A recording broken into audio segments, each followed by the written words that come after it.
जिसके पास संभावना है वो क्यों ले? और सब्सिडी से पका हुआ खाना खाना शोभा देता है क्या?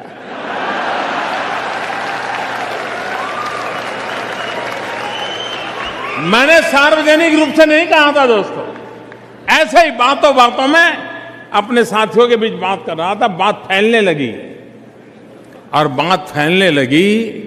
आज में हमारे साथियों, जनमन बदला है। बदला हुआ जनमन ने क्या किया? करीब 4 लाख लोगों ने अपनी गैस सब्सिडी छोड़ दी। यानी करीब करीब देश की तिजोरी में 200 करोड़ रुपया बच गया। 200 करोड़ रुपीस। कोई हुक्म नहीं, कानून नहीं, कुछ नहीं। हर व्यक्ति को लगने लगा है कि अब देश इंतजार नहीं करेगा, देश को आगे बढ़ना है और हम बढ़ाएंगे। ये जन मन का विश्वास बढ़ा है। और मैं ये जितनी बातें बता रहा हूं वो मोदी ने नहीं की है, देश के सामान्य नागरिक ने की है दोस्तों। सामान्य नागरिक के मन में एक नया मुंह मिजाज पैदा हुआ है। एक आनंददायक घटना मैं देख रहा हूं मित्रों। और मैंने फिर पब्लिकली एक बार अनाउंस किया, पब्लिकली ऐसा कहा मैंने, लोगों से सार्वजनिक रूप से अभी 5-6 दिन पहले ही कहा है। मैंने कहा कि मेरा सबसे आग्रह है कि जिसके जेब में दम है वो गैस की सब्सिडी लेना छोड़ दें। मुझे विश्वास है कि आने वाले दिनों में लोग छोड़ देंगे। लेकिन मैंने उनसे एक बात और कही। मैंने कहा जो लोग गैस की सब्सिडी छोड़ेंगे वो पैसा मैं सरकार की तिजोरी में नहीं डालूंगा। इसका मतलब ये नहीं कि मेरे जेब में डालूंगा।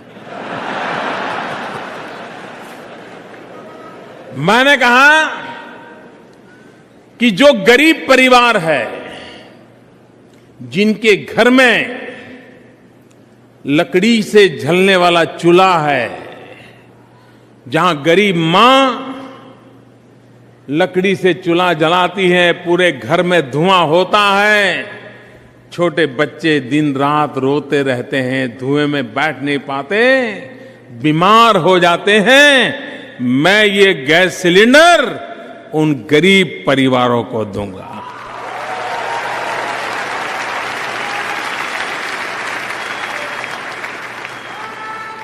और उससे उस परिवार के स्वास्थ्य को लाभ होगा। लकड़ी जलने का बंद होगा तो जंगल बचेंगे, धुआं नहीं होगा तो पर्यावरण बचेगा, जंगल बचेंगे तो पर्यावरण में वृद्धि होगी। एक इंसान सब्सिडी छोड़ता है, कितने फायदे हो सकते हैं जिसका आप अनुमान लगा सकते हैं। और जन मन बदला है, उसके कारण ये परिणाम आ रहा है। आपको हैरानी होगी, सबसे बड़ी सरप्राइज घटना बता दूं मैं। सबसे बड़ी सरप्राइज, मेरे लिए भी सरप्राइज है, लेकिन वो सुखद आश्चर्य है मेरे लिए, सुखद आश्चर्य है। एक अखबार के मालिक ने मुझे चिट्ठी लिखी है। बताइए सुखद आश्चर्य है कि नहीं है? अखबार के मालिक ने चिट्ठी लिखी है और उसने मुझे लिखा है कि मोदी जी जो मूड है देश का, उससे लगता है, और हमने हमारे अखबार की एक नीति बनाई है, और वो नीति ये है कि सप्ताह में एक दिन हमारा अखबार सिर्फ और सिर्फ पॉजिटिव न्यूज ही छापेगा।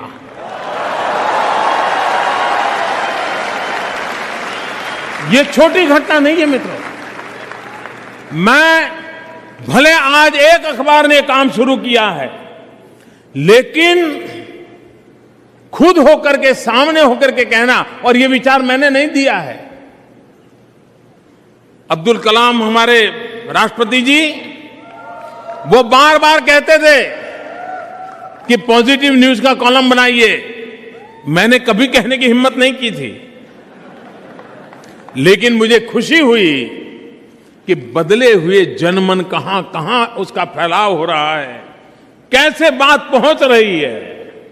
उससे लगता है कि देश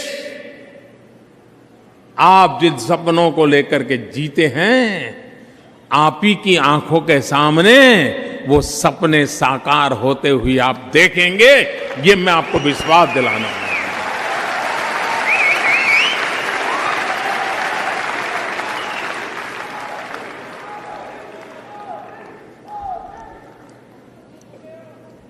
हमारे देश में कई समस्याएं हैं, लेकिन उन समस्याओं का समाधान एक ही जड़ी बूटी में है। सब दुखों की दवाई एक ही जड़ी बूटी है।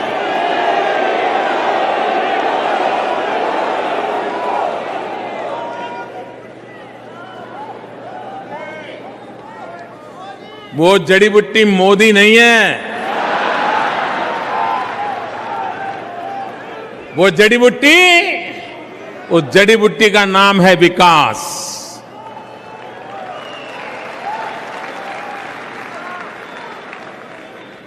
हमारी सभी समस्याओं का समाधान है कि हम देश में विकास के एजेंडा पर आगे बढ़े, हम विकास करें।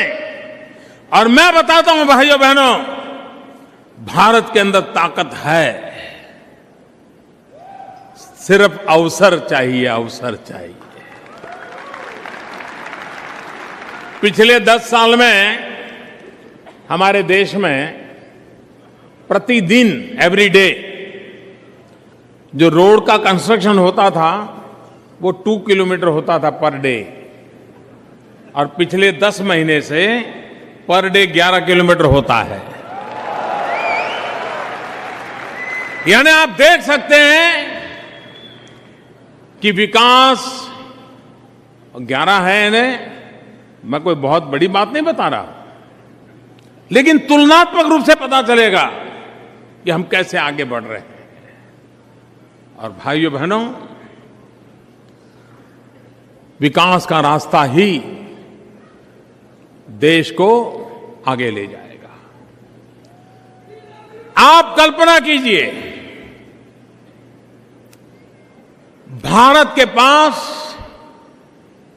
आज कौन सी बड़ी संपत्ति है?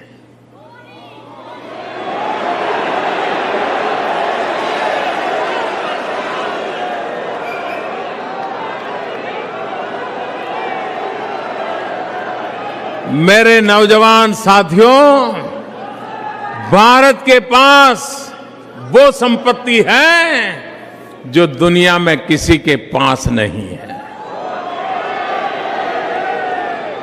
और वो है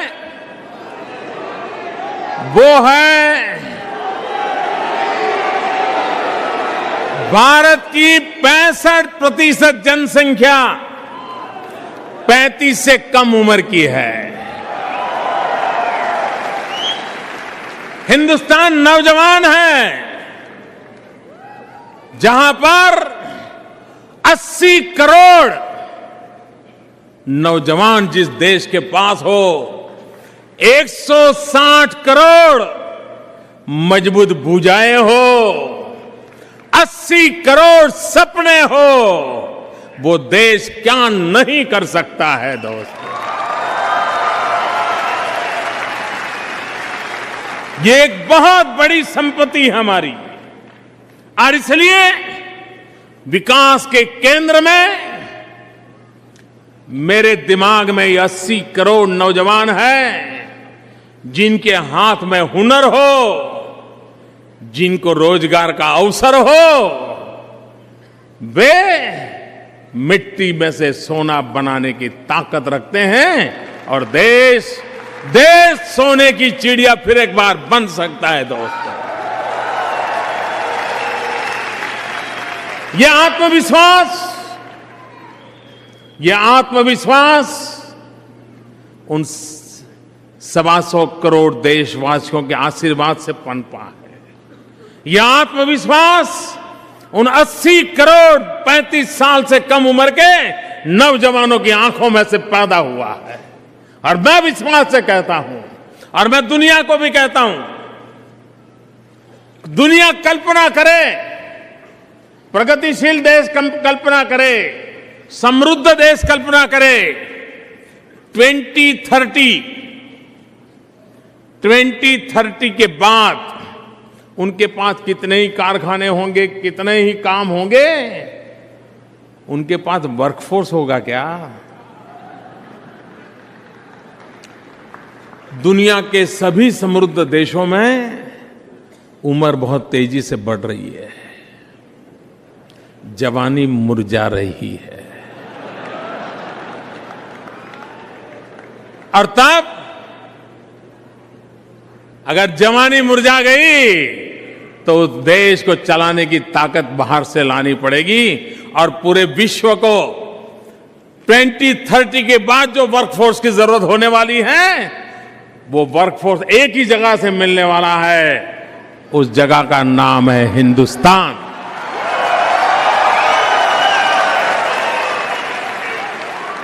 और इसलिए हम अभी से इस बात पर ध्यान केंद्रित कर रहे हैं, और उसमें हमारी प्राथमिकता है स्किल डेवलपमेंट। हमारा मिशन है स्किल इंडिया। पहले भारत की पहचान थी स्कैम इंडिया। हम बनाना चाहते हैं स्किल इंडिया, और इसलिए स्किल डेवलपमेंट को हम प्राथमिकता देना चाहते हैं। और स्किल डेवलपमेंट में भी मेरे मन में अलग अलग कल्पना है। एक तो हम अभी से दुनिया का मैपिंग करना चाहते हैं, किस देश को किस प्रकार के मानव बल की आवश्यकता होगी। दुनिया के कई देश हैं जिनको मैथ्स और साइंस के टीचर्स की जरूरत है। दुनिया के कई देश हैं जिनको नर्सिस चाहिए। दुनिया के कई देश हैं जहां हाथ से काम करने वाले कारीगर चाहिए। अलग अलग प्रकार की आवश्यकता है। दुनिया का मैपिंग करके जिसको जिस प्रकार के वर्कफोर्स की जरूरत पड़ेगी, इसका हम अनुमान लगा सकता है। उस प्रकार का वर्कफोर्स अभी से तैयार करने के लिए स्किल डेवलपमेंट मिशन, और स्किल डेवलपमेंट में दुनिया में आज जिसके पास बढ़िया से बढ़िया स्किल डेवलपमेंट की व्यवस्थाएं, योजनाएं हैं, उन सबको मैं भारत में लाना चाहता हूं।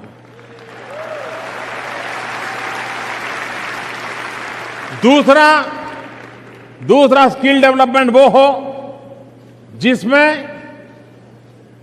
एंटरप्रेन्योर तैयार हो, नए स्टार्टअप, नई पीढ़ी नए व्यवसाय में खुद जुटे, स्वरोजगार में आगे आए, किसी से नौकरी पाने के लिए इंतजार न करे, वो जॉब सीकर न बने, वो जॉब क्रिएटर बने। भले 2 को दे नौकरी, 5 को दे, लेकिन वो जॉब क्रिएटर बने। उनके लिए जो स्किल डेवलपमेंट होना चाहिए, वो ट्रेनिंग होनी चाहिए, उस पर बल देना चाहता हूं। और तीसरा, जो खुद रोजी रोटी कमाने के लिए कुछ करना चाहते हैं, जिनको जॉब चाहिए, काम चाहिए, उनके लिए उस प्रकार का स्किल डेवलपमेंट। और इसलिए स्किल डेवलपमेंट पर बल देकर के, वैल्यू एडिशन करके, और हमारे देश में दुर्भाग्य से कोई कितना ही बदमाश व्यक्ति क्यों न हो, लेकिन अगर खादी का बढ़िया कुर्ता पहन करके, लंबा कुर्ता पहन करके आ जाए, या कोट पैंट टाई पहन करके आ जाए और अपने घर की घंटी बजाएं, तो हम कहेंगे आइए आइए बैठिए, क्या काम है। लेकिन कोई बेचारा गरीब मजदूर ऑटो रिक्शा वाला कपड़े गंदे हो और वो आकर के घंटी बजाए और पूछे कि फलाने भाई कहाँ गए, तो हम क्या कहते हैं, अरे चलो चलो ये टाइम है क्या, चलो भागो, शाम को आना। क्यों? हमारे मन में लेबर के प्रति जो डिग्निटी चाहिए, उसका अभाव भर गया है।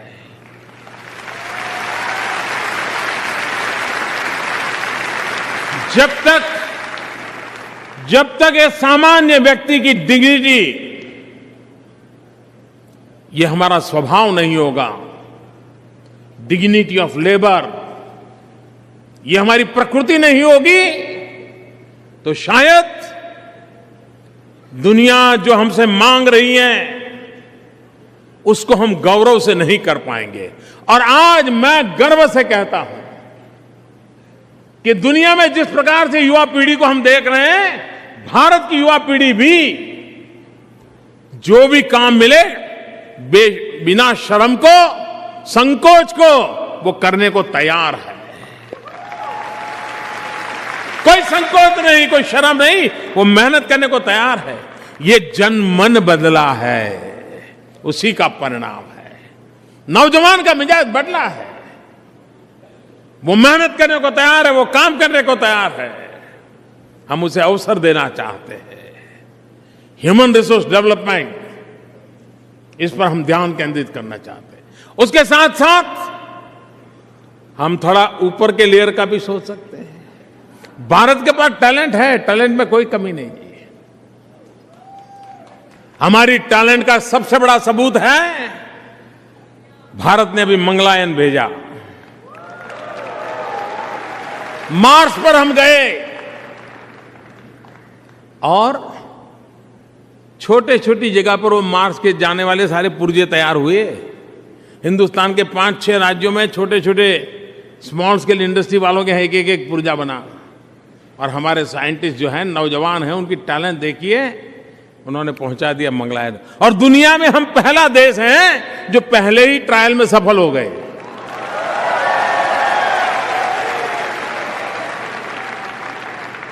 और मंगलयान में हमारी टैलेंट के कमाल देखिए। हॉलीवुड की फिल्म का जितना खर्चा होता है ना, उससे कम खर्चे में मंगलयान पहुंच गया। आप अगर दिल्ली में, लखनऊ में, कानपुर में, हैदराबाद में, बेंगलोर में ऑटो रिक्शा में अगर जाते हैं तो 1 किलोमीटर का करीब 10 रुपया खर्चा आता है। हम मंगलयान के हमारा खर्चा सिर्फ 7 रुपया किलोमीटर आया।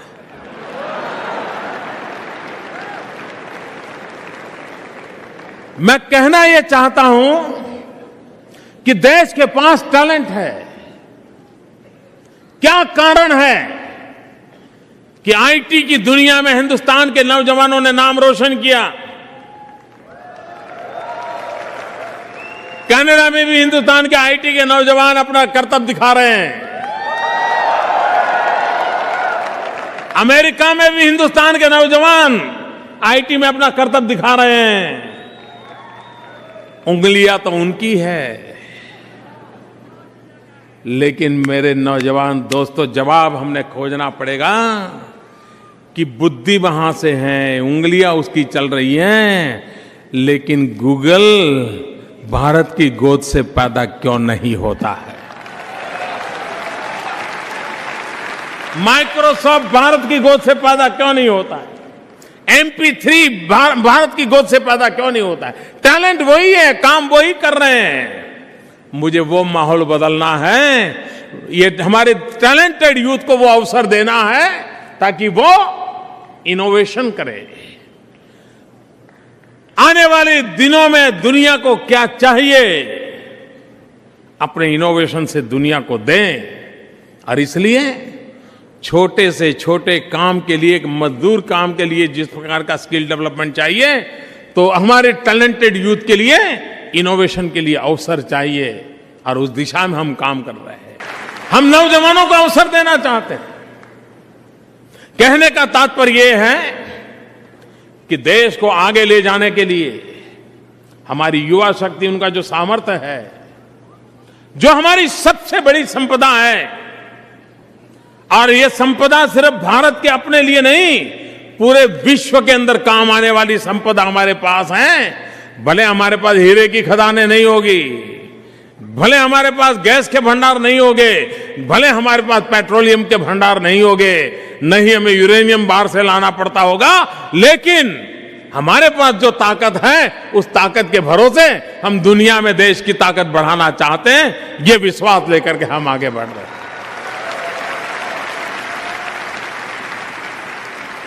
आज हमें कनाडा में एक बहुत बड़ा महत्वपूर्ण निर्णय किया।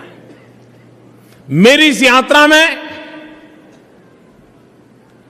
एक महत्वपूर्ण निर्णय हमने फ्रांस में किया। दूसरा महत्वपूर्ण निर्णय आज हमने कनाडा में किया। बाकी तो बहुत महत्वपूर्ण हुआ है, लेकिन दो चीजें ऐसी हैं कि जिसके तरफ कुछ लोगों का ध्यान नहीं गया है। पता नहीं मैं वापस पहुंचूंगा तब जाएगा कि नहीं जाएगा, या तो कहीं और ध्यान अब यह होगा लोगों का, लेकिन हो सकता है कि 4-6 महीने के बाद शायद। फ्रांस में एक महत्वपूर्ण निर्णय हुआ, वो ये हुआ, हम लोग न्यूक्लियर एनर्जी के लिए दुनिया भर से रिएक्टर मांगते थे।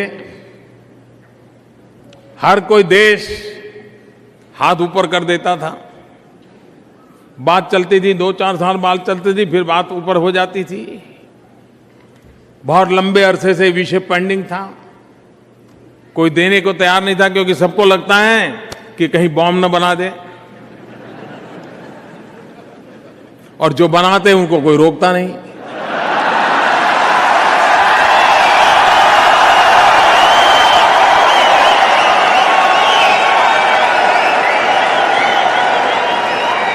रोक पाते भी नहीं। और जो गांधी का देश है, जिसने कभी दुनिया में किसी पर आक्रमण नहीं किया है, जिसने शांति के लिए शहादत मोली है, ऐसे हम लोग हैं, उनको कई वर्ष हो गए एक रिएक्टर के लिए भटकना पड़ रहा था। इस बार हमने फ्रांस के अंदर एक कंपनी के साथ, भारत की कंपनी का एमओयू हुआ है, और मेरे लिए खुशी की बात है, सबसे बड़ा काम होने वाला है। अब वो रिएक्टर भारत में बनेगा।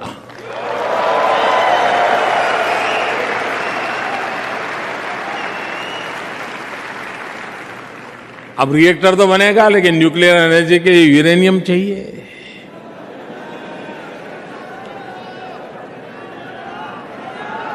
और यूरेनियम आपका कनाडा मुझे देगा।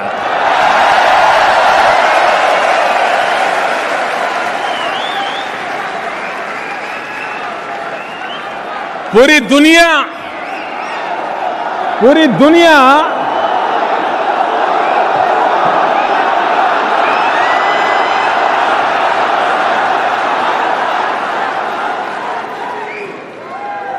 दुनिया ग्लोबल वार्मिंग के कारण परेशान है। क्लाइमेट चेंज की चर्चा है। एयर कंडीशन कमरों में सर्वाधिक एनर्जी का उपयोग करके क्लाइमेट की चर्चा की मीटिंगें हुआ करती है।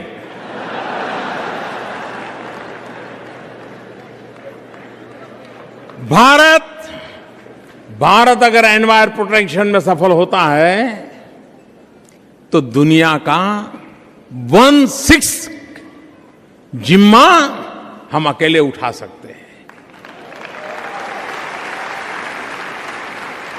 और उसमें सबसे बड़ा काम है क्लीन एनर्जी,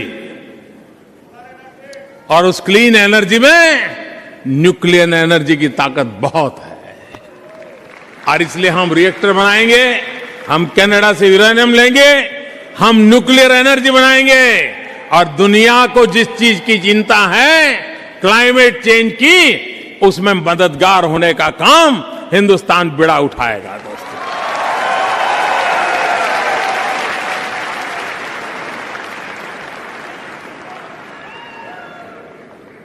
हमारा राष्ट्रध्वज भारत के राष्ट्रध्वज में 4 रंग है। हम बोलते हैं तिरंगा, रंग 4 है, लेकिन वो हमारी विशेषता है।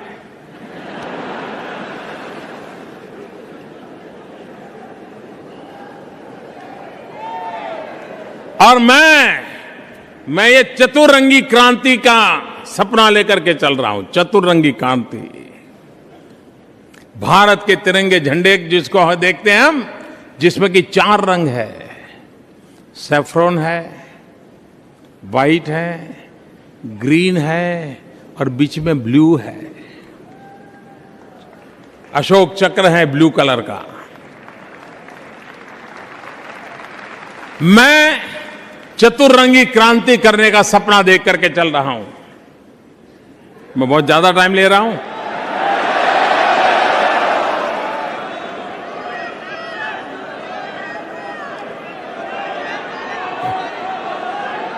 चतुरंगी क्रांति का सपना देख रहा हूं। सैफ्रॉन, केसरिया रंग। अब कुछ लोगों को तो केसरिया रंग का अर्थ भी मालूम नहीं है। वो अपनी मनमर्जी वाले अर्थ करते रहते, वो उनका काम करते रहे। सैफ्रॉन कलर ये ऊर्जा का रंग है, एनर्जी का रंग है। सूर्य का 7 घोड़ों का रथ देखते तो सैफ्रॉन कलर का दिखाई देता है। ये ऊर्जा क्रांति करनी है हिंदुस्तान में, और इसलिए nuclear energy, solar energy, wind energy, biomass से बनने वाली एनर्जी, एनर्जी सेविंग, इन सारे विषयों को एक साथ चलाया है। हमारे देश में कुछ तो टर्मिनोलॉजी एकदम से बदल रही है। भारत कभी भी ज्यादा से ज्यादा चर्चा मेगावाट की करता था कि भाई इतने मेगावाट, इतने मेगावाट। पहली बार देश में गीगावाट की चर्चा होना शुरू हुआ है। वरना हमारा कुछ, अब जैसे क्रिकेट में भी लास्ट के जो बॉलर वगैरह खेलने जाते हैं तो सेंचुरी की कहां चर्चा करते हैं हम।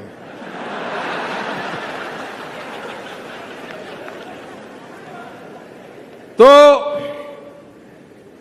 मेगावाट के आसपास खेलते थे। पहली बार ये सरकार गीगावाट की परिभाषा लेकर के चल रही है और 175 गीगावाट रिन्यूएबल एनर्जी की ओर हम जा रहे हैं। 100 gigawatt solar energy, 75 gigawatt wind energy, यह सपना देखा है। एनर्जी सेविंग, एलईडी बल्ब का एक मूवमेंट खड़ा किया है हमने। स्कूलों में बच्चों को बताते हैं बिजली बचाने के लिए अपने घर में माहौल बनाओ। एलईडी बल्ब और ट्रांसपेरेंसी। उस समय 2012-13 के कालखंड में एलईडी का बल्ब सरकार 350 रुपये में लेती थी। 350, कितना कितना कितना? ये सरकार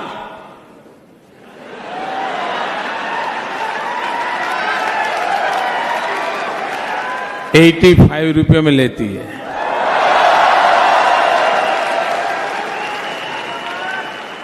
ये ट्रांसपेरेंसी है कि नहीं है?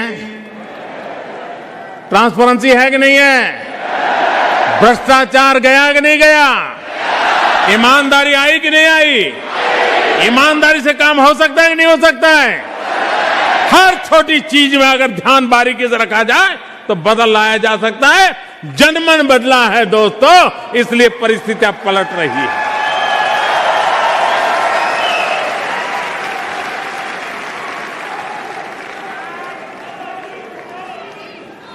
दूसरा रिवॉल्यूशन है व्हाइट रिवॉल्यूशन। हमारे देश में, दुनिया में दूध देने वाले पशुओं की तुलना में हमारे यहां प्रोडक्टिविटी बहुत कम है। जो काम 2 दूध देने वाले पशुओं से होना चाहिए, उतना काम करने के लिए हमको 20 पशु पालने पड़ते हैं, क्योंकि उसका लालन पालन करने के लिए जिन चीजों को वैज्ञानिक तरीके से बढ़ाना चाहिए, हम नहीं बढ़ा पाते। गांव का गरीब के पास अगर एक पशु हो तो उसको जिंदगी में कभी देखना न पड़े इस प्रकार से उनकी प्रोडक्टिविटी कैसे बढ़ रही है, वैज्ञानिक तौर तरीके कैसे आए और हिंदुस्तान में सेकंड व्हाइट रिवॉल्यूशन कैसे हो, उस पर हम बल दे रहे हैं। और तीसरा, ग्रीन रिवॉल्यूशन। ग्रीन रिवॉल्यूशन में वही बात, अब जमीन पहले 5 एकड़ थी, 2 भाई थे, अब 5 एकड़ में 10 भाई हो गए, 2 भाई के बच्चे हो गए, उनके बेटे हो गए। अब 10, उतना बड़ा परिवार 10 बीघा जमीन में कैसे चलेगा? वो परिवार तब चलेगा कि हम सीमित जमीन में भी प्रोडक्टिविटी बढ़ाएं। और इसलिए एक काम हमने उठाया है, सॉइल हेल्थ कार्ड। इंसान की तबीयत के लिए जैसे हेल्थ कार्ड होता है, वैसे धरती माता की तबीयत के लिए भी हेल्थ कार्ड होता है। कहीं हमारी पृथ्वी मां बीमार तो नहीं है?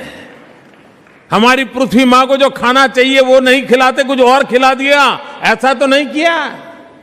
इस मां को कैसे बचाएं? और इसलिए हमने अभियान उठाया है, धरती मां की रक्षा करने का सॉइल हेल्थ कार्ड का मिशन चलाया है। पानी बचाओ, ये दुनिया का एक बहुत बड़ा जिम्मा बनने वाला है। पर ड्रॉप मोर क्रॉप, पर ड्रॉप मोर क्रॉप, एक एक बूंद से फसल कैसे ज्यादा पैदा हो, उस पर हम बल देना चाहते हैं। जो पैदा हो उसका वैल्यू एडिशन कैसे हो, मूल्य वृद्धि कैसे हो, किसान का माल फॉरवर्ड लिंकेज कैसे उसको मिले, ग्रीन रिवॉल्यूशन। और हिंदुस्तान में सेकंड ग्रीन रिवॉल्यूशन के लिए भारत का जो पूर्वी हिंदुस्तान है, जिसकी हर बार चर्चा होती है तो गरीबी के नाम पर होती है, वो सबसे समृद्ध बन सकता है। चाहे बिहार हो, उड़ीसा हो, पूर्वी उत्तर प्रदेश हो, पश्चिम बंगाल हो, आसाम हो, जहां विपुल मात्रा में पानी है। और इसलिए हमारा फोकस है सेकंड ग्रीन रिवॉल्यूशन, और स्पेशल फोकस है ये हिंदुस्तान की पूर्वी इलाके में, वहां के किसान और गांव की जिंदगी को बदलना है। और चौथा है blue revolution, blue revolution. Blue क्रांति करनी है। और ब्लू रिवॉल्यूशन जब मैं कहता हूं तब एक नीला आसमान,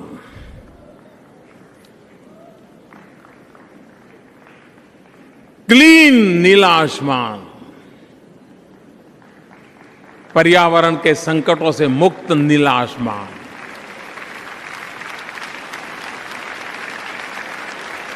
एनवायरमेंट प्रोटेक्शन की पूरी चिंता करते हुए नीला आसमान, और मैं मैन्युफैक्चरिंग में कहता हूं जीरो डिफेक्ट जीरो इफेक्ट। जो पैदा करे उसमें कोई डिफेक्ट ना हो, और ऐसे पैदा करे कि एनवायरमेंट पर इफेक्ट ना हो। जीरो डिफेक्ट जीरो इफेक्ट, नीला आसमान। और दूसरा नीला, समंदर के पानी का रंग। नीला आसमान भी चाहिए, वो भी रिवॉल्यूशन करना है, और समुद्रिक शक्ति का भी रिवॉल्यूशन होना चाहिए। मेरे मछुआरे, उनकी आर्थिक स्थिति सुधरनी चाहिए। समंदर के अंदर प्राकृतिक संपदा पड़ी है, गैस और पेट्रोलियम के भंडार पड़े हैं। ये प्राकृतिक संपदा का सर्वाधिक उपयोग मानव जात के लिए कैसे हो, ब्लू रिवॉल्यूशन करना है। तो saffron revolution, white revolution, green revolution, blue revolution, जल थल नभ, सब कुछ। और इसलिए भाइयों बहनों, विकास की उन नई नई ऊंचाइयों को पार कर रहे हैं। आप कनाडा के भाइयों बहनों, कुछ बातें हैं जो मैं आपको जानकारी देना चाहता हूं। ओसीआई और पीआईओ, मैंने जब मेडिसिन स्क्वायर पे बोल रहा था, मैंने वादा किया था कि इन दोनों को मर्ज कर देंगे। वो काम पूरा कर दिया है। और हर किसी को पीआईओ कार्ड हो, वो ओसीआई की तरह ही उसको सारी सुविधाएं दी जाएगी। दूसरी बात है, ओसीआई पूरे जीवन के लिए मिलेगा, पहले वो सिर्फ 15 साल के लिए था।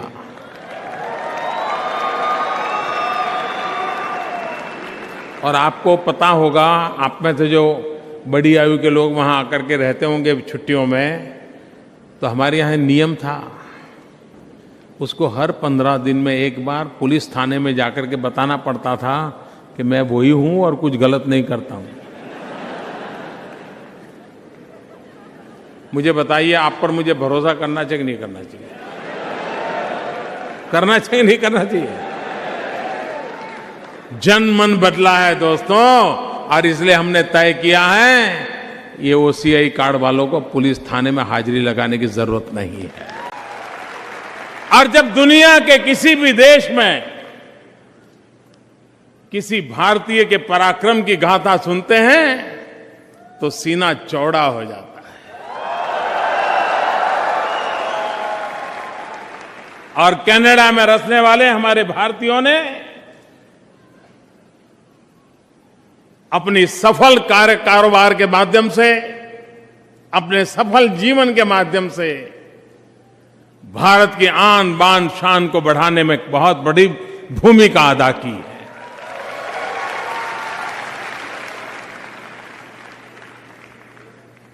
इस शहर के साथ तो मेरा नाता पुराना रहा है, पहले भी आना हुआ है, और तब मैं कुछ नहीं था, कोई जानता भी नहीं था। तब भी शहर ने मुझे जो प्यार दिया था, इतने ढेर सारे कार्यक्रम मेरे हुए थे, इतने लोगों से मेरा मिलना हुआ था, और इसलिए आज मैं उस धरती पर फिर से एक बार आकर के नई जिम्मेवारी के साथ आज आया हूं। तब मैं यहां रहने वाले सभी मेरे भारतीय भाइयों बहनों को हृदय से अभिनंदन करता हूं।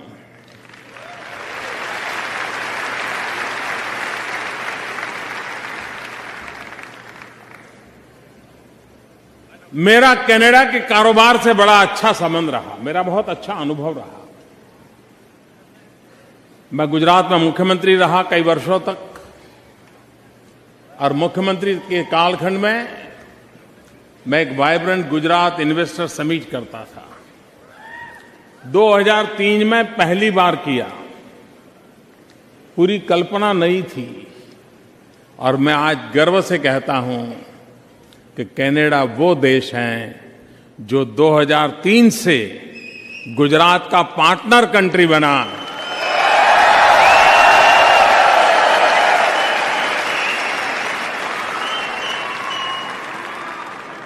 एक डेवलप कंट्री के लिए किसी देश के एक छोटे से राज्य के साथ पार्टनर कंट्री बनना, ये निर्णय छोटा नहीं होता है, लेकिन कनाडा ने वो निर्णय किया और अब तक निभाया है। मैं इसके लिए कनाडा का बहुत बहुत आभारी हूं। मैं कल रात यहां पहुंचा, कल रात चला जाऊंगा,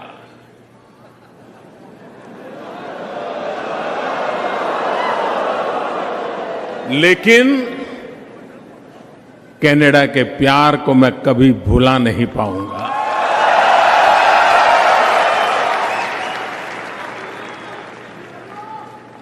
आजकल तो विमान की सेवाएं इतनी अच्छी हो गई हैं कि 15, 17, 20 घंटे में आप भारत से कनाडा पहुंच सकते हो।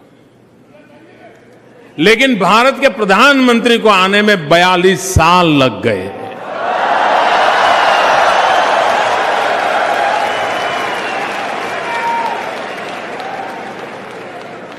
और ये भी बड़ी विचित्रता देखिए कि भारत और कनाडा मिलकर के स्पेस में तो प्रगति कर रहे हैं, लेकिन धरती पर कतराते रहते थे।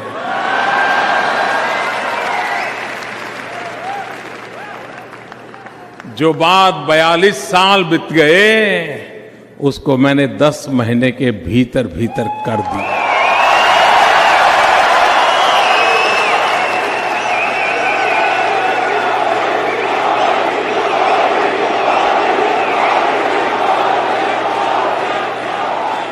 क्योंकि मैं जानता हूं भारत की शक्ति और भारत की आवश्यकता कनाडा की संपत्ति और कनाडा का सामर्थ्य, इंडिया प्लस कनाडा। आप कल्पना कर सकते हो हम दुनिया में कितनी बड़ी ताकत के रूप में उभर सकते हैं।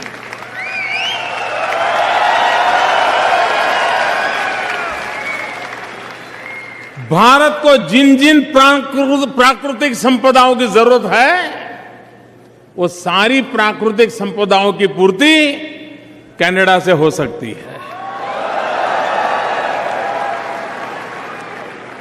मेरे हिंदुस्तान में किसान खेत में मजदूरी करता है, मेहनत करता है, पसीना बहाता है और जब उसको फर्टिलाइजर की जरूरत होती है तो पोटाश कनाडा से आता है।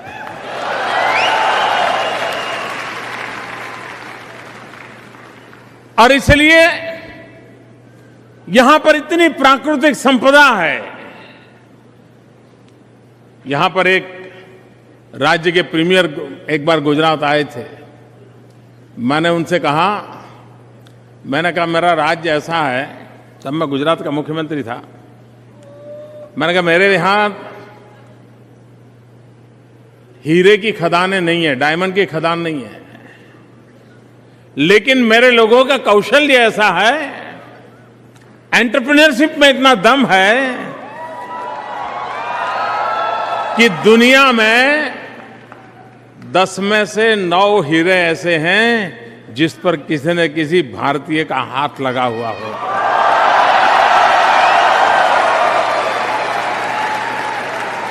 उनको मैंने कहा आपके पास हीरे की खदानें हैं, कच्चा हीरा मुझे दे दीजिए, मैं आपको मूल्य वृद्धि करके वापस लौटा दूंगा। और आपके कच्चे हीरे पर हिंदुस्तान के पसीने की महक दुनिया में आपकी ताकत को 4 गुना बढ़ा देगी। ये सामर्थ्य है 2 देशों में। इन सामर्थ्य को जोड़ने का एक नया युग आज प्रारंभ हुआ है। आज जो हमने निर्णय किए हैं, मिल बैठ करके खुल करके बातें हुई हैं और एक मित्रतापूर्ण माहौल में हुई है। एक दूसरे को समझने में अब हमें कोई तकलीफ नहीं है।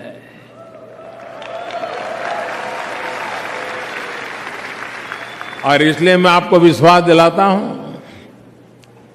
इंडिया और कनाडा का ये संसार बहुत लंबा चलने वाला है। जब भारत में चुनाव तो वहां चल रहे थे, हमारे यहां से सुनाई देते थे। नतीजे तो वहां आए थे, लेकिन मिठाई यहां बांटी जा रही थी।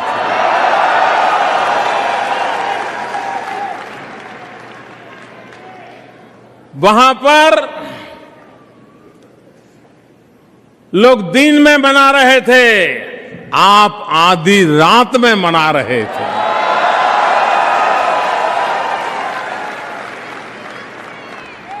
सरकार बदली है, उससे क्या होगा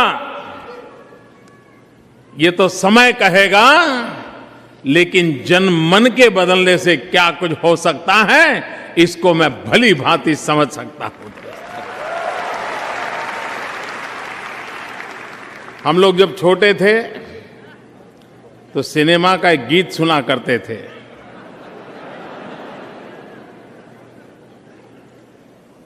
देख तेरे संसार की हालत क्या हो गई भगवान, कितना बदल गया इंसान। उस समय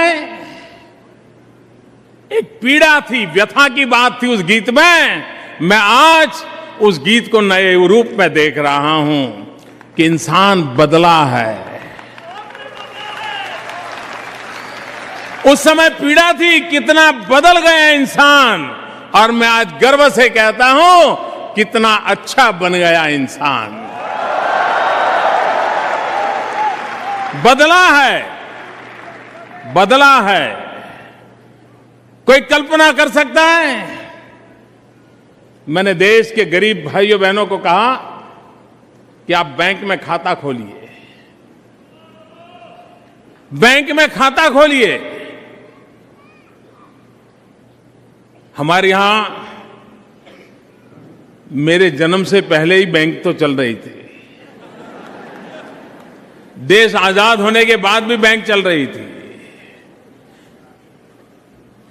कांग्रेस सरकार ने, श्रीमती इंदिरा गांधी की सरकार थी, तब बैंकों का राष्ट्रीयकरण कर दिया था ताकि बैंक गरीबों के काम आए। लेकिन उसके बावजूद भी 10 करोड़ से अधिक परिवार ऐसे थे, यानी करीब करीब 40% से ज्यादा जनसंख्या ऐसी थी जिनके नसीब में बैंक का खाता खोलना नहीं था। मैंने 15 अगस्त को घोषणा की थी कि मुझे बैंक में खाते खुलवाने हैं। और एक जमाना था, आप भी हिंदुस्तान में रहे हैं, बैंक में जाते थे तो बैंक का अफसर नीचे से ऊपर देखता भी नहीं था।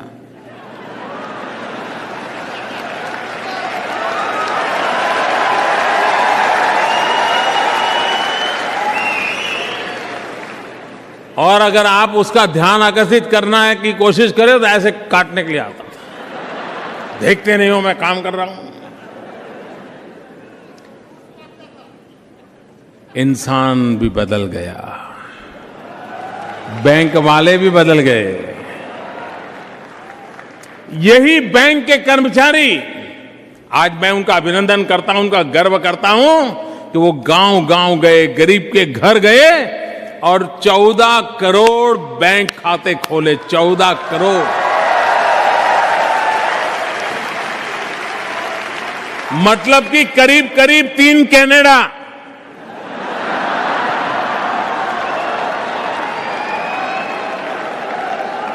और ये काम 100 दिन में पूरा किया उन्होंने, 100 दिन के अंदर पूरा किया। इंसान बदला है, भारत का जन मन जो बदला है, ये उसका उदाहरण है। सरकार सिर्फ नहीं बदली है, जन मन बदला है। जब बैंक खाते खोलने की बात आई तो स्वाभाविक था कि गरीब के पास पैसे नहीं, बैंक खाता क्या खोलेगा। और इसलिए हमने कहा था कि जीरो बैलेंस से अकाउंट खोलेंगे, जीरो बैलेंस से। बैंक वालों के थोड़ा शुरू में तो ये था कि भाई ये क्या कर रहे हो आप। हमने कहा क्या जाता है भाई, 2 कागज पे उनका नाम लिखना है, बैंक अकाउंट खोलना, जाता क्या है तुम्हारा। नहीं बोले कुछ तो देना चाहिए उसने। हमने कहा क्या देना है, उसने पसीना बहाया है देश के लिए, क्या लेना है, दे दो, बैंक का खाता दे दो। मैंने गरीबों को कहा था कि आपने पैसे बैंक में रखने की जरूरत नहीं, खाता खोल दीजिए, फिर आगे देखेंगे। लेकिन मेरे नौजवान साथियों, दोस्तों, जन मन बदला है तो कैसे बदला है। मैंने गरीब को कहा था कि तुम्हें बैंक में पैसे डालने की जरूरत नहीं है, मुफ्त में खाता खोल देंगे। लेकिन गरीब की अमीरी भी तो कुछ चीज होती है। गरीब की अमीरी की भी अपनी एक ताकत होती है। और मैं आज गर्व से कहता हूं और उन गरीबों के सामने मेरा सर झुका करके उनका अभिनंदन करता हूं, उन्होंने 14,000 करोड़ रुपया बैंक में जमा करवाया।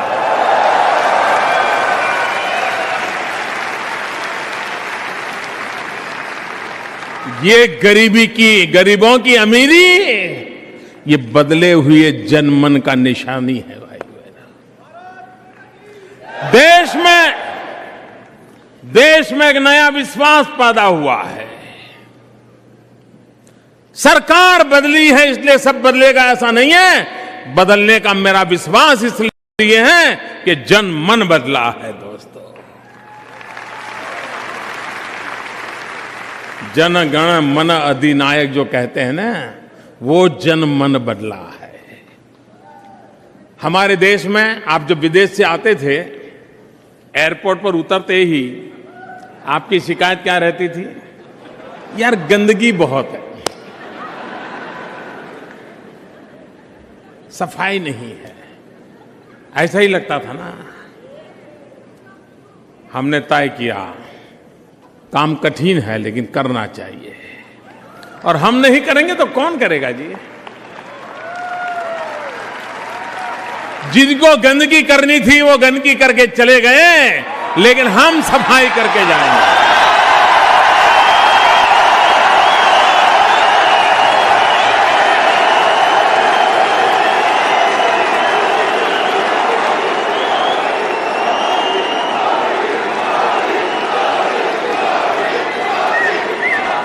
और आज जनमन बदला ऐसा है, हर दिन एक आध खबर तो कहीं कहीं से आती है कि फलाने बैंक के सारे एम्प्लॉई सैटरडे संडे को सफाई करने के लिए निकले हैं, फलानी कॉलेज के स्टूडेंट्स सफाई करने के लिए निकले हैं, फलाने मंदिर के सारे संत सफाई करने के लिए निकले हैं, फलाना एमएलए सफाई कर रहा है, एमपी सफाई कर रहा है। चारों तरफ कहीं न कहीं से खबर आ रही है। और मैंने देखा, आप कभी सचिन तेंदुलकर जी की वेबसाइट पर जाओगे तो उन्होंने अपना एक वीडियो रखा है। उन्होंने मुंबई में एक फुटपाथ तय की, रोज सुबह 4 बजे जाते थे अपने यार दोस्तों को लेकर के, महीने भर गए और पूरी उसकी सफाई करके उसको बढ़िया सा पार्क में कन्वर्ट कर दिया उन्होंने। लोग आके बैठते हैं। सरकार ने नहीं किया, नागरिक कर रहे हैं। दो बेटियां, एक नागालैंड से और एक बनारस से। 2 बेटियां बनारस में इकट्ठी हुई और उनका मन कर गया काशी के घाटों की सफाई करें। और आज मैं हैरान हूं कि उन 2 बेटियों ने काम शुरू किया। धीरे धीरे नौजवान जुड़ते गए और उन्होंने पूरे प्रभु घाट को साफ कर दिया। आज लोग जाकर के, विदेश के लोग वहां जाकर के घंटों तक गंगा के सामने बैठते हैं। देश विशाल है, गंदगी बहुत है, पुरानी है।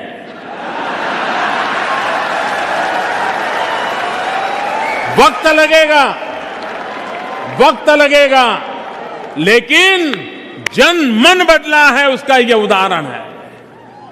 हमने कहा स्कूल में टॉयलेट बनाना है, उसमें भी गर्ल चाइल्ड के लिए टॉयलेट बनाना है।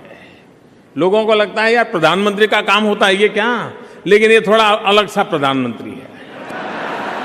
औरों को जो बनाना हो बना दें, मुझे तो ऐसे छोटे छोटे काम करने हैं। और बूंद बूंद से जैसे सरोवर भर जाता है, छोटे छोटे कामों से हिंदुस्तान की सकल सूरत बदल जाएगी, ये मेरा विश्वास है।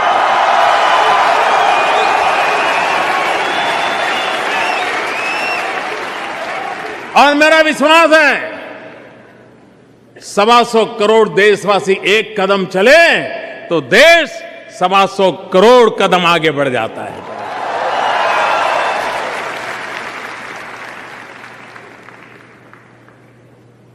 एक दिन मेरे मन में विचार आया कि जिसके पास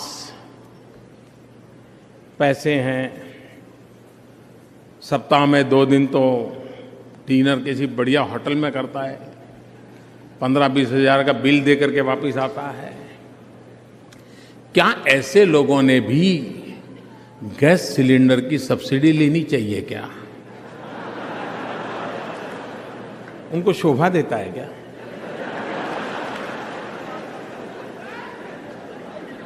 एमपी है, एमएलए है, मंत्री है, 400 रुपये की सब्सिडी, बोलो।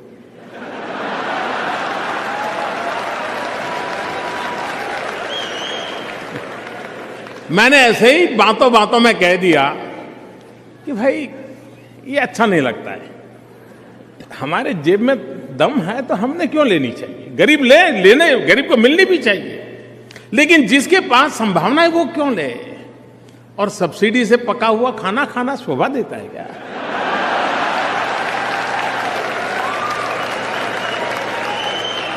मैंने सार्वजनिक रूप से नहीं कहा था दोस्तों, ऐसे ही बातों बातों में अपने साथियों के बीच बात कर रहा था, बात फैलने लगी और बात फैलने लगी। आज में हमारे साथियों जनमन बदला है। बदला हुआ जनमन ने क्या किया? करीब 4 लाख लोगों ने अपनी गैस सब्सिडी छोड़ दी,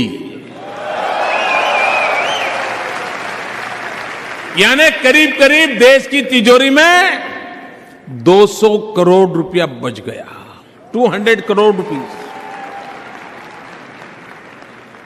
कोई हुक्म नहीं, कानून नहीं, कुछ नहीं, हर व्यक्ति को लगने लगा है कि अब देश इंतजार नहीं करेगा, देश को आगे बढ़ना है और हम बढ़ाएंगे। ये जन मन का विश्वास बढ़ा है। और मैं ये जितनी बातें बता रहा हूं वो मोदी ने नहीं की है, देश के सामान्य नागरिक ने की है दोस्तों। सामान्य नागरिक के मन में एक नया मुंह मिजाज पैदा हुआ है। एक आनंददायक घटना मैं देख रहा हूं मित्रों। और मैंने फिर पब्लिकली एक बार अनाउंस किया, पब्लिकली ऐसा कहा मैंने लोगों से, सार्वजनिक रूप से अभी 5-6 दिन पहले ही कहा है। मैंने कहा कि मेरा सबसे आग्रह है कि जिसके जेब में दम है वो गैस की सब्सिडी लेना छोड़ दें। मुझे विश्वास है कि आने वाले दिनों में लोग छोड़ देंगे। लेकिन मैंने उनसे एक बात और कही, मैंने कहा जो लोग गैस की सब्सिडी छोड़ेंगे वो पैसा मैं सरकार की तिजोरी में नहीं डालूंगा। इसका मतलब ये नहीं कि मेरे जेब में डालूंगा।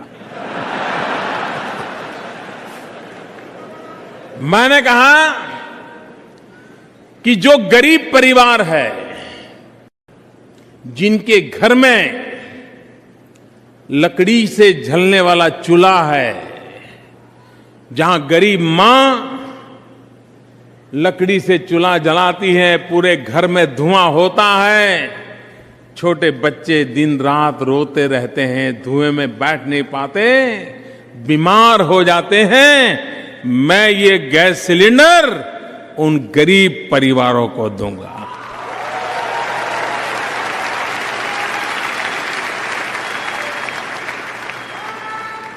और उससे उस परिवार के स्वास्थ्य को लाभ होगा, लकड़ी जलने का बंद होगा तो जंगल बचेंगे, धुआं नहीं होगा तो पर्यावरण बचेगा, जंगल बचेंगे तो पर्यावरण में वृद्धि होगी। एक इंसान सब्सिडी छोड़ता है, कितने फायदे हो सकते हैं जिसका आप अनुमान लगा सकते हैं। और जन मन बदला है, उसके कारण ये परिणाम आ रहा है। आपको हैरानी होगी, सबसे बड़ी सरप्राइज घटना बता दूं मैं, सबसे बड़ी सरप्राइज, मेरे लिए भी सरप्राइज है, लेकिन वो सुखद आश्चर्य है मेरे लिए, सुखद आश्चर्य है। एक अखबार के मालिक ने मुझे चिट्ठी लिखी है। बताइए सुखद आश्चर्य है कि नहीं है? अखबार के मालिक ने चिट्ठी लिखी है और उसने मुझे लिखा है कि मोदी जी जो मूड है देश का, उससे लगता है, और हमने हमारे अखबार की एक नीति बनाई है, और वो नीति ये है कि सप्ताह में एक दिन हमारा अखबार सिर्फ और सिर्फ पॉजिटिव न्यूज ही छापेगा।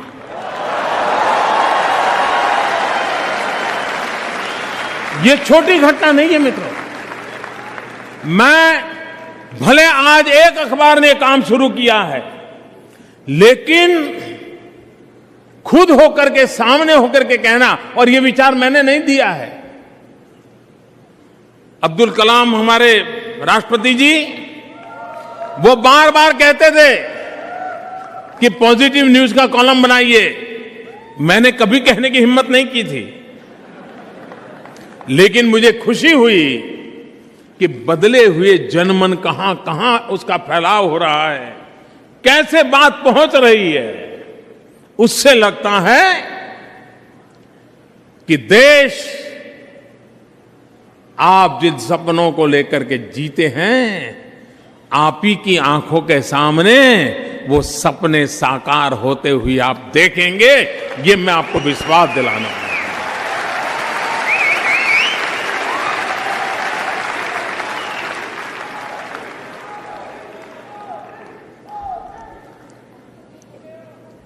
हमारे देश में कई समस्याएं हैं, लेकिन उन समस्याओं का समाधान एक ही जड़ी बूटी में है। सब दुखों की दवाई एक ही जड़ी बूटी है।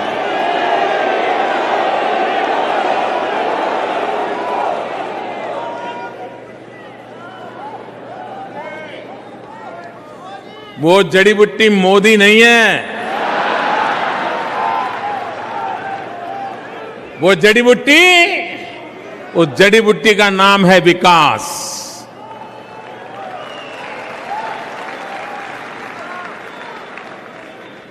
हमारी सभी समस्याओं का समाधान है कि हम देश में विकास के एजेंडा पर आगे बढ़े, हम विकास करें।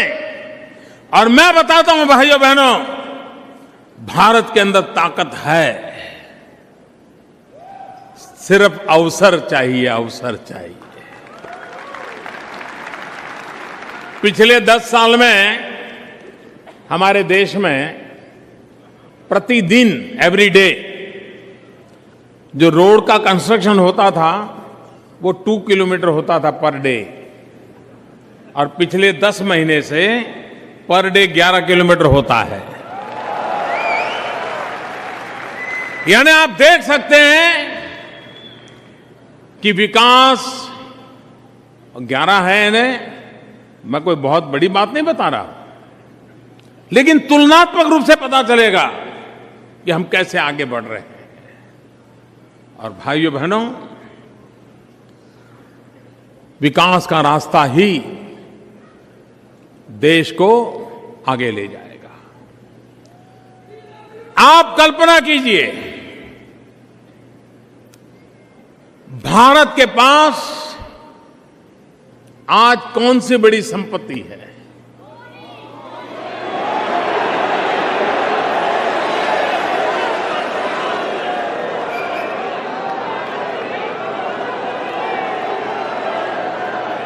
मेरे नौजवान साथियों, भारत के पास वो संपत्ति है जो दुनिया में किसी के पास नहीं है, और वो है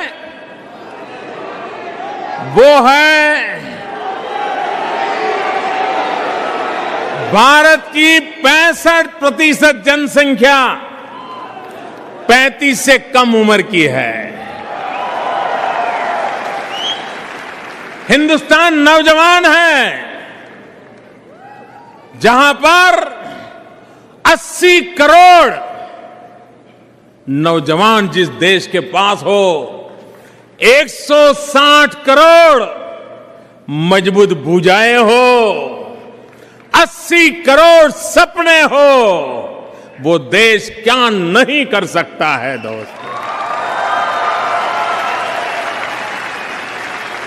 ये एक बहुत बड़ी संपत्ति है हमारी, और इसलिए विकास के केंद्र में मेरे दिमाग में 80 करोड़ नौजवान हैं, जिनके हाथ में हुनर हो, जिनको रोजगार का अवसर हो, वे मिट्टी में से सोना बनाने की ताकत रखते हैं, और देश देश सोने की चिड़िया फिर एक बार बन सकता है दोस्तों। ये आत्मविश्वास उन 125 करोड़ देशवासियों के आशीर्वाद से पनपा है। यह आत्मविश्वास उन 80 करोड़ 35 साल से कम उम्र के नौजवानों की आंखों में से पैदा हुआ है। और मैं विश्वास से कहता हूं, और मैं दुनिया को भी कहता हूं, दुनिया कल्पना करे, प्रगतिशील देश कल्पना करे, समृद्ध देश कल्पना करे, 2030 के बाद उनके पास कितने ही कारखाने होंगे, कितने ही काम होंगे, उनके पास वर्कफोर्स होगा क्या? दुनिया के सभी समृद्ध देशों में उम्र बहुत तेजी से बढ़ रही है,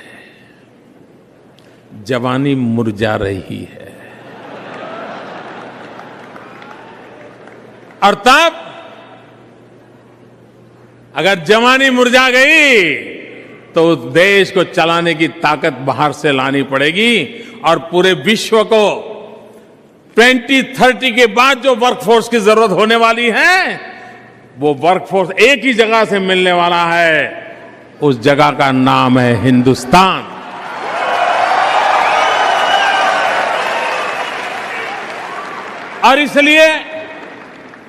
और इसलिए हम अभी से इस बात पर ध्यान केंद्रित कर रहे हैं, और उसमें हमारी प्राथमिकता है स्किल डेवलपमेंट। हमारा मिशन है स्किल इंडिया। पहले भारत की पहचान थी स्कैम इंडिया। हम बनाना चाहते हैं स्किल इंडिया, और इसलिए स्किल डेवलपमेंट को हम प्राथमिकता देना चाहते हैं। और स्किल डेवलपमेंट में भी मेरे मन में अलग अलग कल्पना है। एक तो हम अभी से दुनिया का मैपिंग करना चाहते हैं, किस देश को किस प्रकार के मानव बल की आवश्यकता होगी। दुनिया के कई देश हैं जिनको मैथ्स और साइंस के टीचर्स की जरूरत है। दुनिया के कई देश हैं जिनको नर्सिस चाहिए। दुनिया के कई देश हैं जहां हाथ से काम करने वाले कारीगर चाहिए। अलग अलग प्रकार की आवश्यकता है। दुनिया का मैपिंग करके जिसको जिस प्रकार के वर्कफोर्स की जरूरत पड़ेगी, इसका हम अनुमान लगाया जा सकता है। उस प्रकार का वर्कफोर्स अभी से तैयार करने के लिए स्किल डेवलपमेंट मिशन, और स्किल डेवलपमेंट में दुनिया में आज जिसके पास बढ़िया से बढ़िया स्किल डेवलपमेंट की व्यवस्थाएं, योजनाएं हैं, उन सबको मैं भारत में लाना चाहता हूं।